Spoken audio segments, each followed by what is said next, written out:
ఈరోజు జూనియర్ ఎన్టీఆర్ అభిమానులు కానీ, వైసీపీ అభిమానులు కానీ, న్యూట్రల్‌గా ఉండేవాళ్ళు గానీ, ఒక్కసారి మీరు గుండెల మీద చేసుకొని, జూనియర్ ఎన్టీఆర్‌ని నందమూరి ఫ్యామిలీ గానీ, నారా ఫ్యామిలీ గానీ దూరం పెట్టారా? లేక అతనే దూరం జరిగాడా? ఒకసారి ఆలోచించండి. గణేష్ గోల్డ్ తాకట్టులో ఉన్న బంగారాన్ని విడిపించి కొనబడును. సంప్రదించండి 9966511144. మామూలుగా మన హరికృష్ణ గారు బ్రతికున్నప్పుడు కూడా ఎన్టీ రామారావు గారికి రైట్ హ్యాండ్ అన్నట్టుగా ఉండేవాడు. ఎన్టీ రామారావు గారు కన్ను మూసిన తర్వాత జూనియర్ మన హరికృష్ణ గారు రాజ్యసభ సభ్యుడిగా ఉన్నారు, కీలకమైన పదవులలో ఉన్నారు, అతను సినిమాల్లోకి వెళ్ళున్నారు. ఓకే, ఆయన హవా నడిచింది. ఈవెన్ బాలకృష్ణ కానీ హరికృష్ణ వీళ్ళంతా ఉన్నా కానీ ఎన్టీ రామారావు గారి కొడుకులలాగా రాజకీయంగా అన్నప్పుడు పార్టీ క్లిష్ట సమయంలో ఉన్నప్పుడు కాపాడుకుని చంద్రబాబు నాయుడు. ఇక పార్టీలు ఉంటుంటే వాళ్ళు అంతా కూడా రాజకీయంగా ఉన్నప్పుడు చంద్రబాబు నాయుడు ముందు పెట్టారు, హ్యాపీగా ముందుకు వెళ్ళిపోతూ ఉంది. ఇటువంటి మూమెంట్లకి కొడుకులకి అవకాశం అంటే పార్టీలో ఉన్న వాళ్ళే వద్దనుకున్నారు, ఇక వాళ్ళకి పదవులు రాలేదు, ఇంకా అలా అయిపోయింది. చంద్రబాబు నాయుడు ఎక్కడ ఏమీ చేయలేదే. ఇక ఇటువంటి మూమెంట్లో ఆయన హరికృష్ణ గారు పాపం కన్ను మూశారు. తెలంగాణలో అధికార లాంఛనాలతో అంచుకలు కూడా జరిగాయి. అంతకుముందు జూనియర్ ఎన్టీఆర్కి అండగా ఉన్నది చంద్రబాబు నాయుడు. ఆ తర్వాత కూడా సందర్భం ప్రతిసారి కూడా జూనియర్ ఎన్టీఆర్కి వెన్నుదన్నుగా ఉంటుంది చంద్రబాబు నాయుడు. టీడీపీ వాళ్ళంతా కూడా మావోడు మావోడు మావోడు అంటూ ఓన్ చేసుకుంది జూనియర్ ఎన్టీఆర్ని. అటువంటి జూనియర్ ఎన్టీఆర్ 2009 ఎన్నికలలో క్యాంపెయిన్ చేశాడు, బట్ అప్పుడు పార్టీ ఓడిపోయింది. ఆ తర్వాత అవునన్నా కాదన్నా పార్టీకి దూరం అయ్యాడు. ఆయన దూరం అయ్యాడో వీళ్ళు దూరం చేస్తారో వాళ్ళకి తెలియాలి. బట్ ఆ తర్వాత సమయం సందర్భాన్ని వచ్చిన ప్రతిసారి కూడా సినిమా వాళ్ళు కొన్ని విషయాలు రెస్పాండ్ అయ్యారు.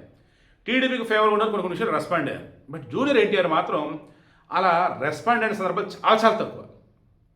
ఎన్టీఆర్ అన్న పేరుని యూనివర్సిటీకి ఉంటే హెల్త్ యూనివర్సిటీ మార్చి డాక్టర్ వైఎస్ఆర్ అని పెడితే ఏమని రెస్పాండ్ అయ్యాడండి జూనియర్ ఎన్టీఆర్? వైఎస్ఆర్ ఎన్టీఆర్ ఇద్దరు గొప్పోళ్ళే, బట్ ఎవరి గౌరవం వాళ్ళదే, ఎన్టీఆర్ గారి పేరు ఉంచితే బాగుంటుంది అన్నాడు. ఏందని? ఎన్టీఆర్ ఎక్కడా, వైఎస్ఆర్ ఎక్కడా? అండ్ ఎన్టీఆర్ పేరుని తీసి వైఎస్ఆర్ పెట్టేంత ఇది నీకేం వచ్చింది? ఇలాగని అడగాలి, చేయలా. సరే ఆ మాత్రం అడిగేందుకు సైలెంట్ కూడా అయిపోయింది కదా బాబు అన్నారు. సరే అది అయిపోయింది.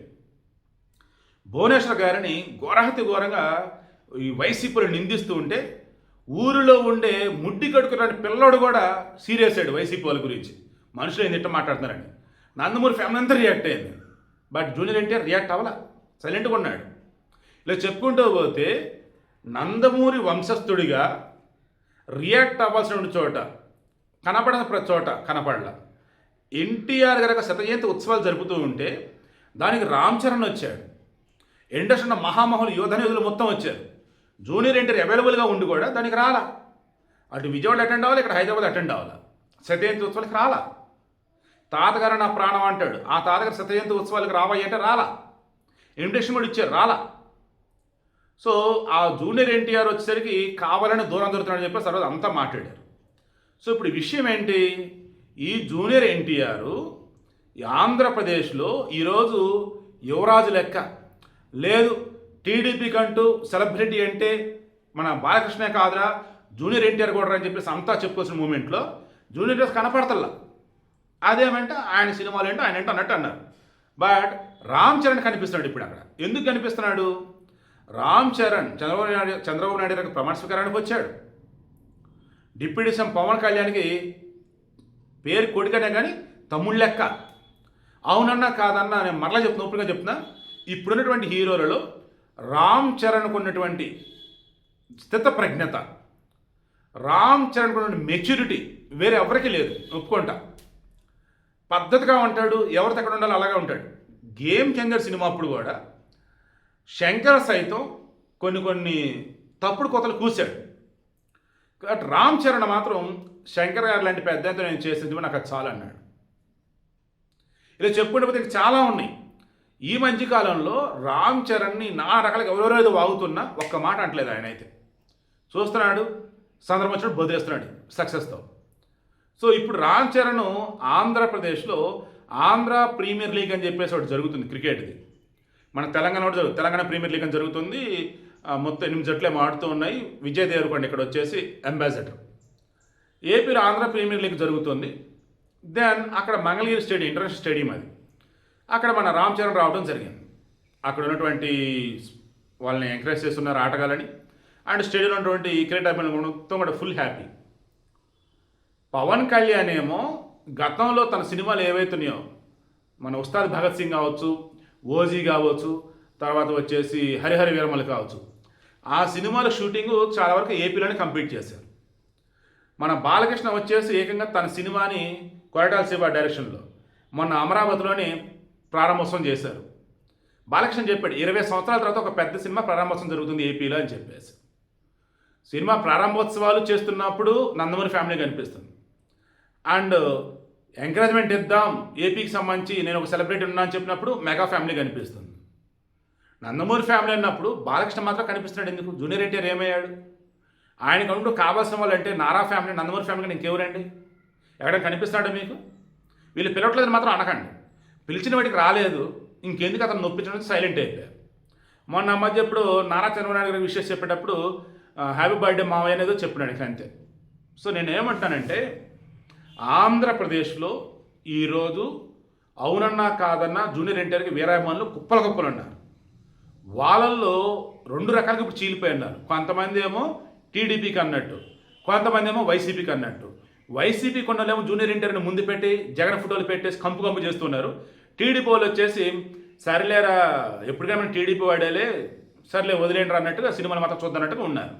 సో నేనేమంటానంటే ఏపీని కాపాడుకోవాలి అన్నప్పుడు, ఏపీకి సంబంధించి మనం సెలబ్రిటీలుగా వెళ్ళి ఏదైనా ఈవెంట్స్ చేద్దామన్నప్పుడు ఫస్ట్ ఒక చొరవ అన్నది వీళ్ళే తీసుకోవాలి, టాలీవుడ్ నుంచి తీసుకోవాలి. ఈరోజు తెలంగాణలో ఉన్నటువంటి వాళ్ళు ఏం చెప్తున్నారు క్లియర్గా, పోలీసు కానీ గవర్నమెంట్ కానీ సినిమాకి సంబంధించి ఎవరైనా సరే నటించే వాళ్ళు ఈ నో డ్రగ్స్ అన్నట్టుగా క్యాంపెయిన్ చేయమని చెప్తున్నారు, యాడ్ ఇవ్వమని అంటున్నారు. That's right. ఈవెన్ ఏపీలో ఉన్న కూడా అడుగున్నారు. ఈ no drugs anti drugs day అయినా దినోత్సవం చేసిన మూమెంట్లో కూడా క్లియర్గా ఏం చెప్పున్నారంటే మీరు చెప్తేనే పిల్లలకు అర్థమైంది, మీరు సెలబ్రిటీ కదా చెప్పండి అని అంటూ ఉన్నారు. ఇలా ఏపీకి సంబంధించి తెలుగు సినిమా వాళ్ళు అన్నప్పుడు ఎవరెవరు ఏ రకాలుగా హెల్ప్ చేశారో ఒకసారి గుర్తు తెచ్చుకోండి, ఎవరెవరు ఏ రకం క్యాంపెయిన్స్ ఒకసారి గుర్తు తెచ్చుకోండి. ఓవరాల్గా అన్నప్పుడు తెలంగాణలో సినీ ఇండస్ట్రీ ఉంది, బట్ అత్యధికంగా తెలుగు సినిమాకి పెట్టుబడులు వచ్చేది, పెట్టుబడులు అనకూడదు దాన్ని, రాబడులు అందామా, ఆదాయం వచ్చేసి ఏపీ.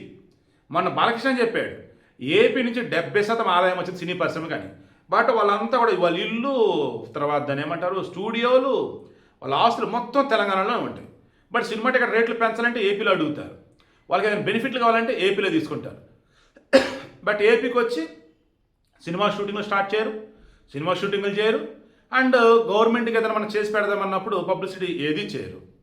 సో ఇప్పుడు అర్థం కావాల్సింది ఏంటంటే జూనియర్ ఎన్టీఆర్ నిజంగా ఆంధ్రప్రదేశ్ ప్రజల యొక్క మనసు గెలుచుకోవాలన్నా, లేదు ఎదుగుతున్నట్టు ఆంధ్రప్రదేశ్కి మన వంతు ఏదైనా సాయం చేయాలి అన్నా నారా ఫ్యామిలీతో కాదు, టీడీపీతో వద్దు, ఏపీ గవర్నమెంట్తో కలవమంటే చాలు.